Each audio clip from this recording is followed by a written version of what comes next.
자, 이제 마지막 30분 정리하기입니다. 자, 용접 일반부터. 자, 용접이란, 자, 접합하고자 하는 금속관을 물리적, 화학적으로 충분히 접근시켰을 때 원자 간의 인력으로, 중요한 게 요겁니다. 자, 원자 간의 인력으로 접합되는 것이고, 금속 간의 거리는 약 1옹스트롱입니다. 1옹스트롱인데 얘를 단위로 표시하면은 10의 마이너스 8승 센티미터다라는 겁니다. 그래서 첫 번째 용접이란 어떤 힘에 의해서 접합이 되느냐?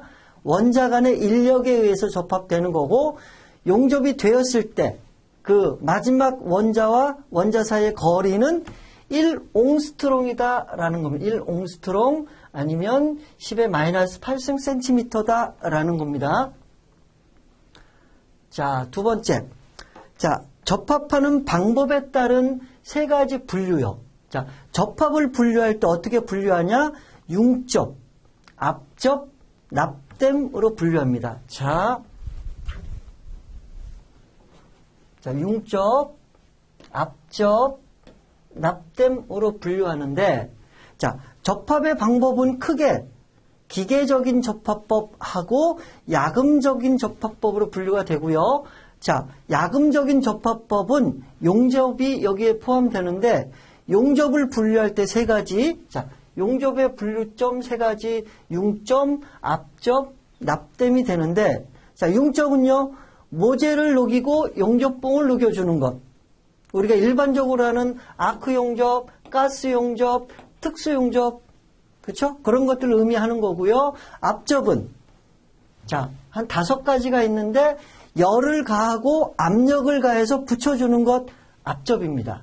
자, 그리고 납땜은요, 연납땜, 경납땜이 있는데 450도씨를 기준으로 해서 450도보다 낮을 때 용접하면 연납땜, 450도보다 높은 온도에서 납땜을 하면 경납땜이라고 얘기를 하는 거고요. 자, 압접의 종류 5가지 기억하셔야 됩니다. 전기 저항 용접법, 초음파 용접법, 고주파 용접법, 마찰 용접법, 유도 가열 용접법. 요 다음 중 압접의 종류가 아닌 것을 고르시오. 그런 것들이 나오겠죠. 자, 용접의 장점입니다. 용접의 장점. 자, 용접의 장점은 기본적인 내용이죠. 자, 작업 공정을 줄일 수 있다. 형상의 자유를 추구할 수 있다. 이음 효율을 향상시킬 수 있다. 자, 이음 효율은요. 이음 효율은 여기서는 100%라고 이야기를 합니다. 자, 중량 경감 및 재료, 시간을 절약할 수 있다. 그리고 보수와 수리가 용이하다. 자, 장점입니다. 장점. 아닌 것은 단점이 되겠죠. 자, 피복 아크 용접의 정의입니다. 용어에 관련된 거 용어에 관련된 정의인데, 자, 중요한 게요. 자, 아크 기체 중에서 일어나는 방전의 일종으로 피복 아크 용접에서는 3,500에서 5,000도 정도이다라고 이야기를 합니다. 자, 두 번째 용융지. 용접을 할 때 굉장히 중요하죠. 쇳물입니다. 쇳물. 모재가 녹은 쇳물. 용융지라고 이야기를 하는 거고요. 자, 용적이라는 게 있습니다. 용적. 아까 용융지 있었죠? 용융지. 용융지는 모재가 녹은 쇳물을 의미하는 거고요. 용적은 용접봉이 녹은 쇳물을 의미합니다. 용접봉이 녹은 쇳물이 용융지에 들어가서 용착금속을 만들어주는 거죠. 그렇죠? 그래서 용융지라는 거 쇳물, 모재가 녹은 쇳물, 용적, 용접봉이 녹은 쇳물을 의미하는 겁니다. 자, 용착은요, 용접봉이 녹아서 용융지에 들어가는 것, 용착이라고 이야기를 하고요. 자, 용입이요. 용입. 모재가 녹은 깊이입니다. 여기서 보면은 이 그림이 시험에 많이 나와요. 시험에 많이 나오고, 자, 모재가 이렇게 있는데 녹아서 들어간 깊이, 요만큼 녹아서 들어간 깊이 의미하는 거예요. 이게 용입입니다. 만약에 여기 괄호 쳐놓고 이게 무엇입니까? 라고 하면 얘가 용입이다 라고 여러분들이 체크를 좀 하셔야 됩니다. 자, 아크 전압이요. 자, 아크 전압은 어떻게 표현되느냐 라는 겁니다. 자, 아크 전압은 자, 음극 전압 강화 플러스 양극 전압 강화 플러스 아크 기둥 전압 강화인데, 자, 음극 전압 강화를 A, 양극 전압 강화를 B, 아크 기둥 전압 강화를 C라고 했을 때 아크 전압을 어떻게 표현하냐? A 플러스 B 플러스 C로 표현된다는 겁니다. 그러니까 딱 그 정도만 시험 나오는 거니까 여러분들 기억하시고요. 자, 전극성입니다. 전극성. 굉장히 중요하죠. 무조건 시험에 나옵니다. 자, 전극성, 극성이라는 거.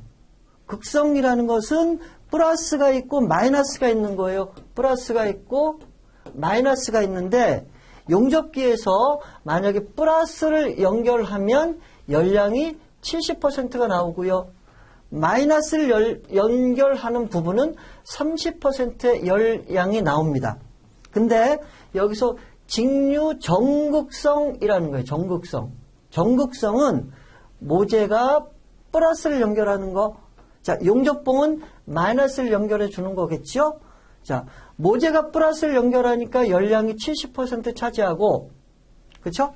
그러다 보면 용입이 깊어요. 그리고 비드폭은 좁을 거고요. 비드폭은 좁을 거고요. 그렇다 보니까 후판 용접에 적합하다라는 겁니다. 자, 후판이라면 3.5mm 이상 되는 걸 후판이라고 보통 이야기를 하는 겁니다. 자, 용접봉이 마이너스예요. 마이너스가 연결되니까 30%의 열량을 가질 거고 용접봉을 아낄 수 있다라는 것까지 정확하게, 자, 직류 전극성을 암기하시든지 직류 역극성을 암기하시든지 암기하시면 됩니다. 자, 전극성은요, DC SP라고 합니다. SP, Direct Current Straight Polarity. 자, DC RP는요, 역극성이라고 이야기를 하는 거니까 기억하시고요.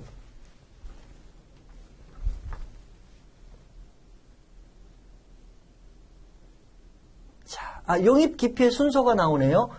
자, 용입이 뭐예요? 모재가 녹은 깊이. 모재가 녹은 깊이, 깊은 순서예요. 자, DCSP가 가장 깊어요. 그러니까 두꺼운 판, 후판에 적합할 거고요. AC 중간 정도 되고요. DCRP는 역극성이 되는 거죠. 그래서 용입 깊이의 순서가 올바르게 나열된 것은 해가지고 문제 나오는 경우도 있으니까 기억하시고요. 자, 아크솔림입니다. 아크솔림. 자, 아크솔림. 자, 아크솔림은, 자, 다른 말로 하면은 아크블로우, 자기불림이라고 명명합니다.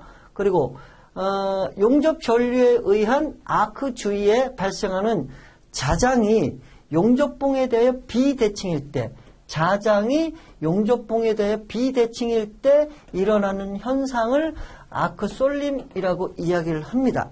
그러면 아크솔림을 방지하는 대책이 무엇이냐? 그게 시험에 나오는 거예요.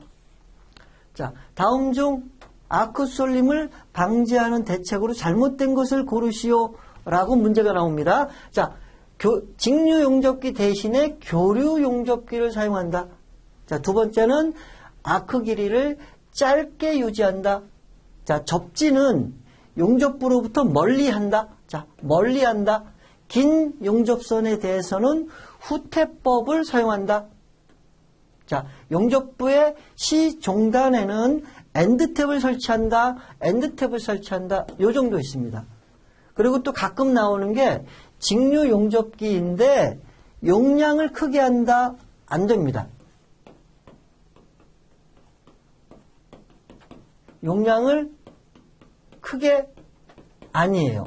자, 교류 용접기로 교체해 주는 겁니다. 교류 용접기로 교체해 주는 거.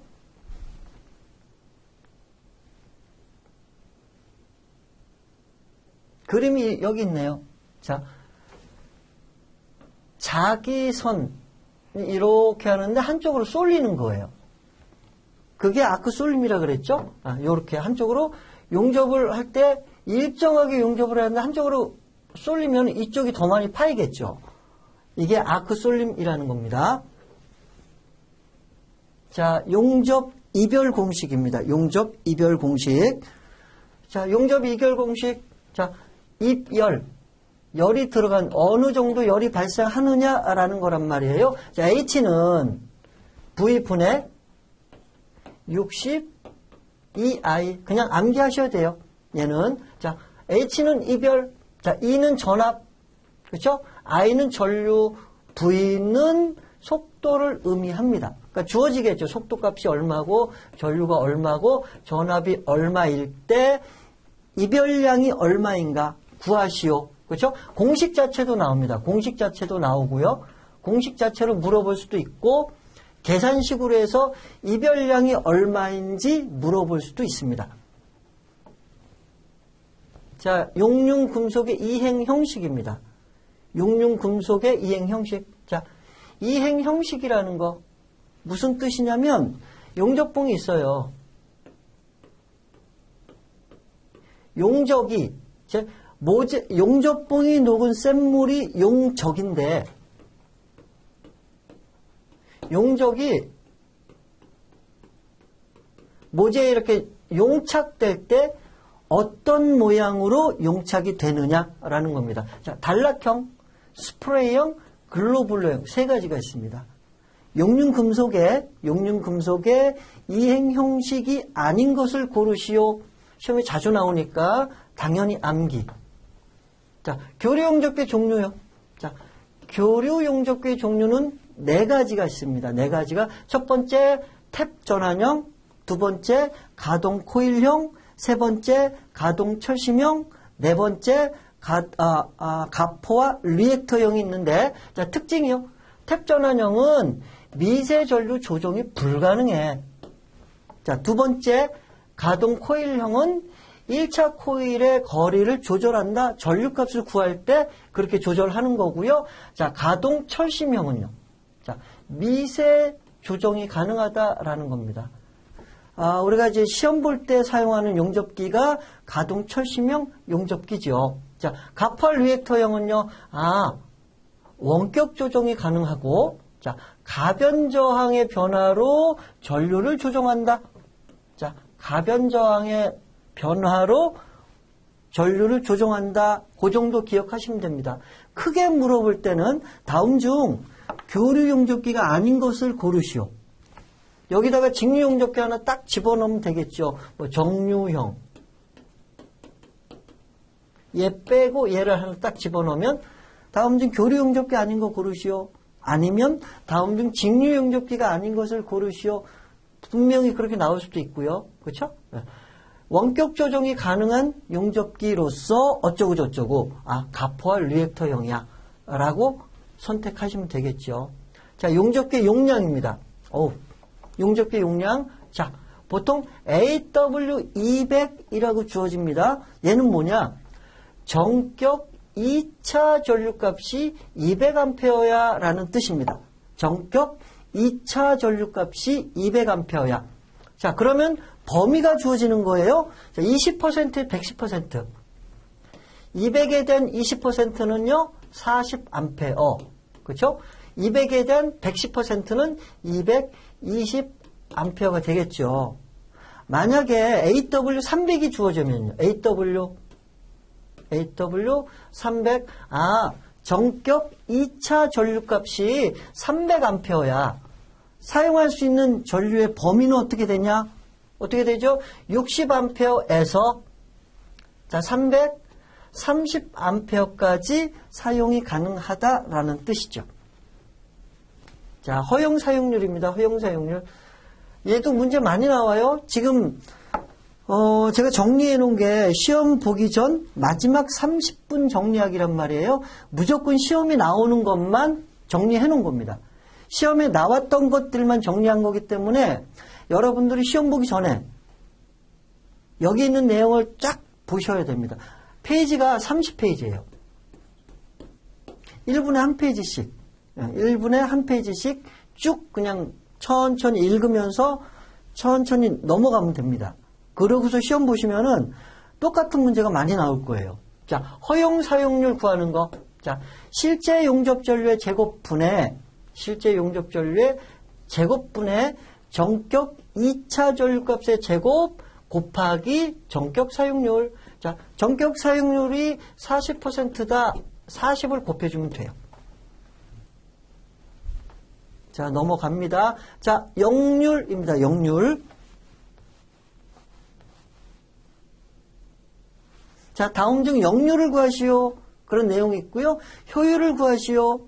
아니면 역률과 효율을 구하시오. 얘는 무조건 시험에 나옵니다. 근데 여러분들이 정확하게 암기가 되시면 좋겠고요. 자, 역률은요.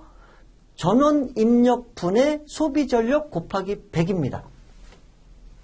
자, 역률. 효율 크게. 역률은 전원 입력 분의 소비 전력 곱하기 100. 그렇게 암기를 하시고요.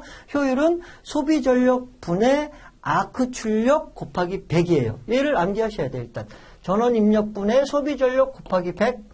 효율은 소비 전력 분의 아크 출력 곱하기 100이에요. 자, 전원 입력은 어떻게 표현되냐? 무부하 전압 곱하기 전격 2차 전류값이에요. 그래서 전원 입력이 얼마고 소비 전력이 얼마다라고 주어지진 않고, 자, 무부하 전압값이 얼마고 전격 2차 전류값이 얼마고 아크 출력이 얼마다라고 주어질 거예요. 이런 것들을 같이 모아가지고 계산을 하는 겁니다. 뭐 전격 2차 전류값 AW 300이다 그런 식으로 주어질 거고요. 무부하 전압은 얼마다. 자, 아크 출력은 얼마인데 내부 손실은 4kW다, 4kW다 그런 식으로 주어질 거예요. 그러면 4kW는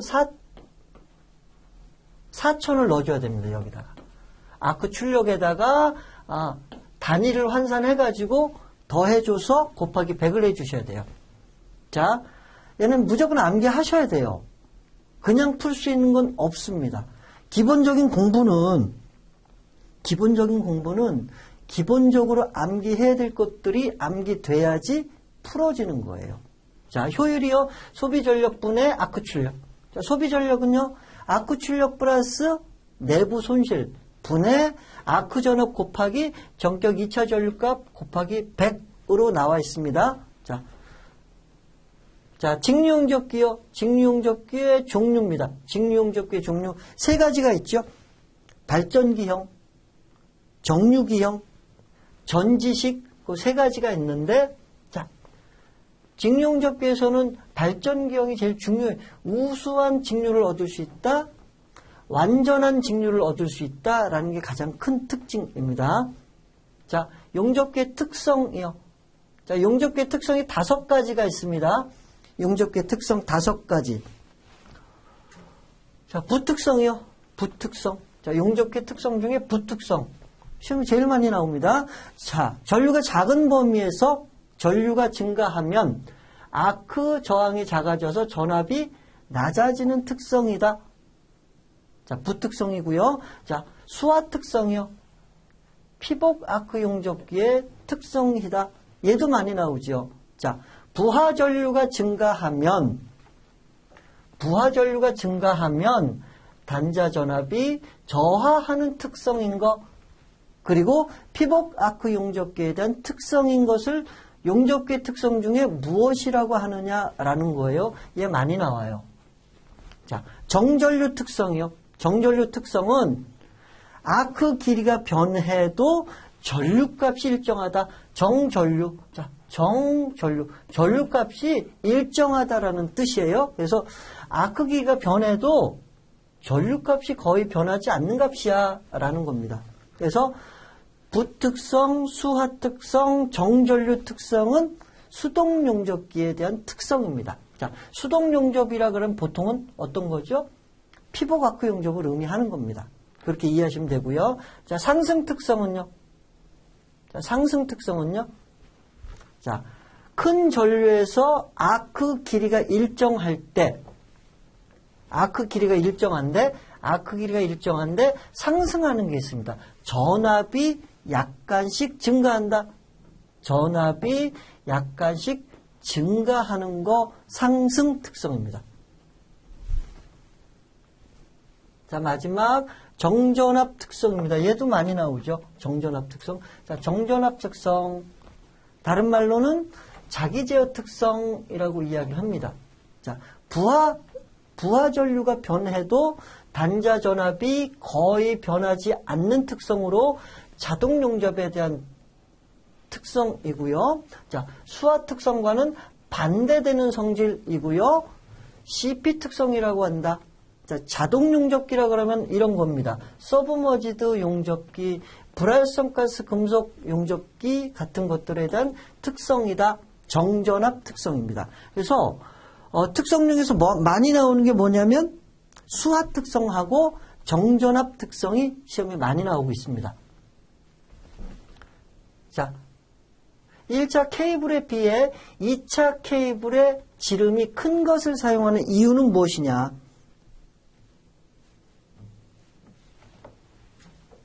자, 1차 케이블보다 2차 케이블의 전류가 높기 때문이다라는 겁니다. 자, 퓨즈의 용량입니다. 퓨즈의 용량. 자, 퓨즈의 용량. 자, 전원 입력분의 1차, 전원 전압분의 1차 입력입니다. 얘도 그냥 암기하셔야 돼요. 퓨즈의 용량. 전원 전압분의 1차 입력. 전원 전압이 얼마고, 뭐 200볼트고 1차 입력은 몇 킬로볼트 암페어다라고 주어지면 그냥 나눠주면 돼요. 퓨즈의 용량. 자, 용착금속의 보호 형식입니다. 용착금속의 보호 형식. 자, 용착금속의 보호 형식입니다. 뭐냐면, 볼게요. 용착금속의 보호 형식. 자, 용접을 했어요. 자, 이렇게 용착금속이 만들어지면 용착금속을 어떻게 보호해주냐. 슬래그가 이렇게 살짝 덮이거나 가스가 발생돼서 살짝 기다려주거나 반가스로 발생되는 게 있습니다. 그래서 세 가지가 있어요. 용착금속의 보호 형식, 선행시키기 위한 거지요. 선행시키기 위해서 용착금속을 급냉시키면 안 됩니다. 왜요? 균열이 발생합니다. 균열. 그렇죠? 부식이 발생되고요. 균열과 부식이 발생되기 때문에 용착금속을 급냉시키면 안 되고요. 선행시켜야 되는데 선행시키는 방법 중에 용착금속을 보호해 준단 말이에요. 용착금속을 보호해 주는데 슬래그가 생성돼서 보호해 주거나 가스가 발생돼서 보호해 주거나 약간의 가스가 발생되고 약간의 슬래그가 생성돼서 보호해 줍니다. 그러니까 반가스 발생식인데 슬래그 생성식은 일미나이트 용접봉이에요. 자, 가스 발생식은 셀룰로스 용접봉을 주로 많이 사용합니다. 자, 피복제 종류. 얘는 기본입니다. 기본. 자, 피복제 종류요. 자, 우리가 용접을 하면 피복제가 이렇게 있단 말이에요. 이 피복제가 굉장히 중요한 역할을 하는 거죠. 가스를 발생할 때 집어넣는 요 피복제 성분을 얘기를 하는 겁니다. 가스를 발생시켜주는 거 석회석, 셀룰로스, 톱밥, 악유 등이 있습니다. 만약에 다음 중 석회석, 셀룰로스, 톱밥, 악유 등이 들어가서 해주는 피복제 역할은 무엇입니까?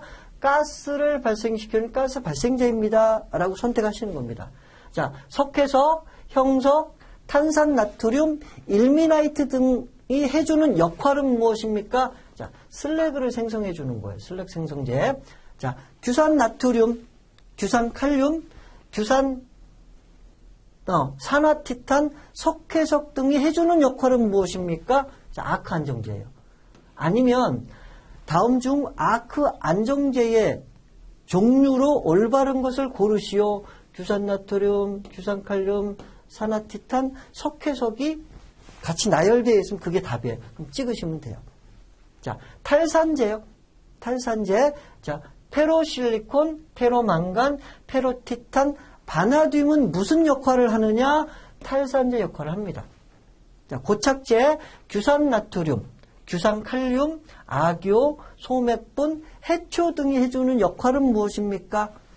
고착제라고 찍으셔야죠.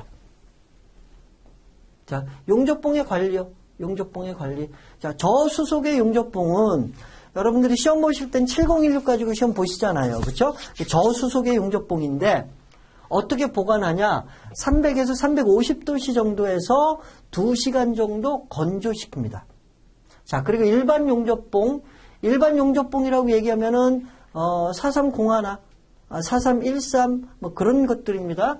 자, 70에서 100도씨 정도에서 30분에서 1시간 정도 건조시켜 줍니다. 자, 용접봉의 종류. 다음 중 용접봉의 종류와 명칭이 올바른 것을 고르시오. 아니면 잘못된 것을 고르시오. 그렇게 문제가 나오죠. 그렇죠? 우리가 제일 많이 쓰는 거는 4316, 4313. 그래서 나머지도 명칭을 좀 알고 계셔야 됩니다. 자, 4301 일미나이트계 용접봉. 자, 4303 라임 티탄계 용접봉.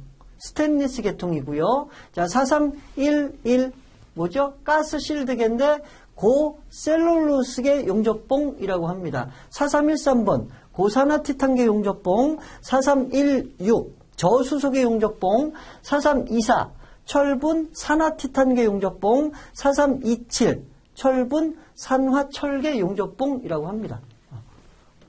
가끔 그리고 아무 때나 나오시는 문제입니다. 자, 기계적인 성질을 물어봤어요.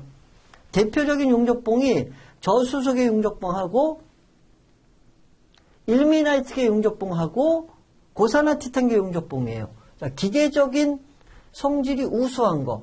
자, 16 저수소계 용접봉이죠. 저수소계 용접봉이고 01 얘는 일미나이트계 용접봉이고요. 4313 고산화 티탄계 용접봉인데 기계적인 성질이라는 것은요. 용접성이 좋은 거. 용접을 했을 때 튼튼하게 용접이 되는 게 무엇이냐. 그 얘기입니다. 그래서 4316이 가장 기계적인 특성이 좋다, 성질이 좋다, 용접성이 좋다라고 이야기를 하는 겁니다. 자, 작업성하고 반대되는 개념이에요. 작업성. 작업성은 이렇게 됩니다. 이렇게. 자, 4313번 작업성이 가장 좋지요. 자, 반면에 4316은 작업성이 어렵죠. 좋지 못합니다. 그래서 작업성이 좋은 순서는 4313이 제일 크고, 자, 용접성이 가장 좋은 건 4316이 가장 좋고, 그렇게 이해하시면 됩니다. 자, 피부과크 용접에서 그림과 같은 방법으로 아크를 발생시키는 것은, 자, 얘는 찍기법입니다. 찍는 법, 이렇게 했네요. 찍는 법, 찍기법이라고 하시면 되고요.